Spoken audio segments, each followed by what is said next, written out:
14 yaşlı uşaqlar məktəbdə sekslə məşğul olur. Okeydirmi sizin üçün Azərbaycanda bunu gətirsək? Hiperindividualizm budur da sonra. Artıq 14 yaşlı uşaq özü qərar verir. Mən kimlə yatıram məktəbdə? Cavanlar deyir Avropa, Avropa, Avropa, amma gedirlər ailə münasibətləri qurmağa çalışanda toxunulmamış qadın və kişi axtarırlar da özlərinə də. Yox, Avropadakı kimi istəmirik, bizdəki kimi istəyirik. Amma oradakı kimi həyatı istəyirik. Oradakı kimi geyinmə istəyirik, oradakı kimi partilər istəyirəm. Deyirəm, bu uyğun gəlmir də. Siz anlayırsınız ki, bu mümkün deyil. Bəlkə əsas dərdimiz odur ki, bizim Konfusiyumuz yoxdur. Mən deyəndə ki, Azərbaycan filosofu kimdir ki, onun fəlsəfi fikirləri üzərində biz milli mədəniyyətimizi, milli mədəniyyətimizi anlayaq. Qərbdə sən heç vaxt deyə bilməsən ki, dövlətim üçün mənim canım qurban, ailəm üçün mənim canım qurban. Xeyr ola. Mənim özüm üçün canım qurban. Niyə görə dövlətim üçün canım qurban? Niyə görə ailəm üçün canım qurban? Artıq liberalizm bugünkü gündə dövlətin həddindən artıq böyük rolu və hətta insanların yataq otağına belə girməsi bunun içindədir. Kripto milyonerlər gəlibdi və hamının Azərbaycanlıların ən böyük dərdi odur ki, mən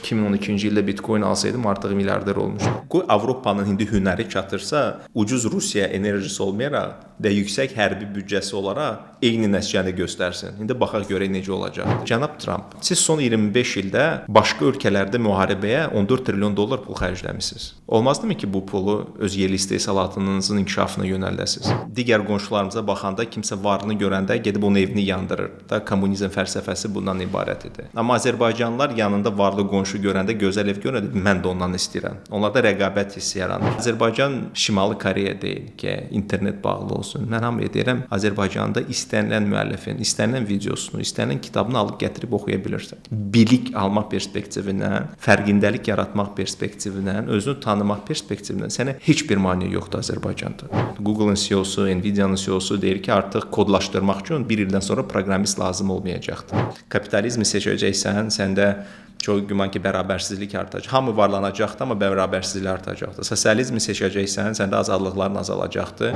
Bu dünyanı cənnətə çevirmək lazım deyil. Amma siyasətçilər bunu deyə bilmir. Onlar seçilmək üçün yeni vədlər verməlidir.